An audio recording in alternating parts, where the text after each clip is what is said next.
पाकिस्तान में बड़े जानवरों की तादाद तकरीबन 7 करोड़ है और इनकी ग़िज़ाई ज़रूरियात को पूरा करने के लिए सब्ज़ चारा की पैदावार 5 करोड़ टन है। मार्च अप्रैल और जुलाई अगस्त सितंबर में सब्ज़ चारा वाफर मकदार में पैदा होता है और मई जून और दिसंबर जनवरी में सब्ज़ चारा की पैदावार कम होती है।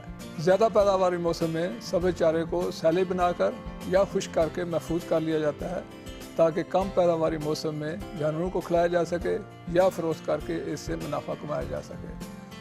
सैली बनाने का कारोबार नहायत मुनाफा बख्श है। दूध और गोश्त वाले जानवरों के लिए म्यारी और सस्ता चारा जात का वाफर मकदार में हसूल नाकाफ़ी है। इन मसाइल का बेहतरीन तदारक ज़्यादा पैदावारी मौसम में सैली बनाकर किया जा सकता है। सैली बनाने के 2 तरीके हैं। नंबर 1, रवायती तरीका से गड़ा में सैली बनाना। मक्की या जई का सब्ज़ चारा जब दूधिया दाने की हालत में होता है और उसमें नमी का तनासब 65 से 70% होता है, उसे काट कर टोका मशीन से कुतरा करने के बाद दबा दिया जाता है। 50 फुट लंबाई, 10 फुट चौड़ाई और 7 फुट ऊंचाई की दीवारें बनाकर सैली के लिए गड़ा यानी सैलो पिट बनाया जा सकता है। इस गड़े में तकरीबन 2500 मन सब्ज़ चारा से सैली बनाया जा सकता है। ये गड़ा सतह ज़मीन से ऊपर होना चाहिए ताकि बारिश का पानी किसी भी सूरत में दाखिल ना हो सके। सब्ज़ चारा गड़े में डालने के बाद ट्रैक्टर से अच्छी तरह दबाकर प्लास्टिक शीट से मुकम्मल तौर पर डांप दिया जाता है और प्लास्टिक के बाहर वाले किनारों पर मिट्टी डाल दी जाती है ताकि हवा या पानी का अखराज या दाखिला मुकम्मल तौर पर बंद हो जाए। अब यह साइलेज 6 से 8 हफ्ते में तैयार हो जाएगा और जानवरों को खिलाने के लिए बेचा जा सकेगा। मशीन से गांठ बनाने का तरीका।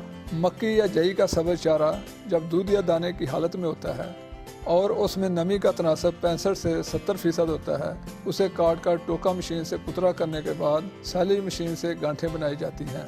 बाद में लपेटने वाली यानी रैपिंग मशीन से प्लास्टिक की 2 से 3 तह चढ़ा दी जाती हैं ताकि हवा का खराज मुकम्मल तौर पर बंद हो जाए। गांठों पर तारीख लिखकर तरतीबवार तह लगाकर स्टोर में रखना चाहिए। ये साले 6 हफ्ते बाद फरोख्त किया जा सकता है। ज़रूरी एहतियात ये है कि गांठ का प्लास्टिक फटने ना पाए और स्टोर में चूहे का दाखिला किसी भी सूरत में नहीं होना चाहिए ताकि वो प्लास्टिक को ना काटे। सैली का कारोबार करने के लिए जई का सब्ज़ चारा 15 मार्च से 30 अप्रैल तक दस्तयाब होता है, जबकि मक्की का सब्ज़ चारा जून से 30 अक्टूबर तक दस्तयाब होता है। इस कारोबार से 25 से 30% मुनाफा मुमकिन है और सालाना 50 से 55 लाख की फरोख्त हो सकती है। इसके अलावा किसी भी किस्म के ज़रूरी मशवरे और मसाइल के हल के लिए PARC की टोल फ्री हेल्पलाइन 0800 8442 पर पीर ता जुमा सुबह 9 बजे से दोपहर 3 बजे तक मुफ्त कॉल करें।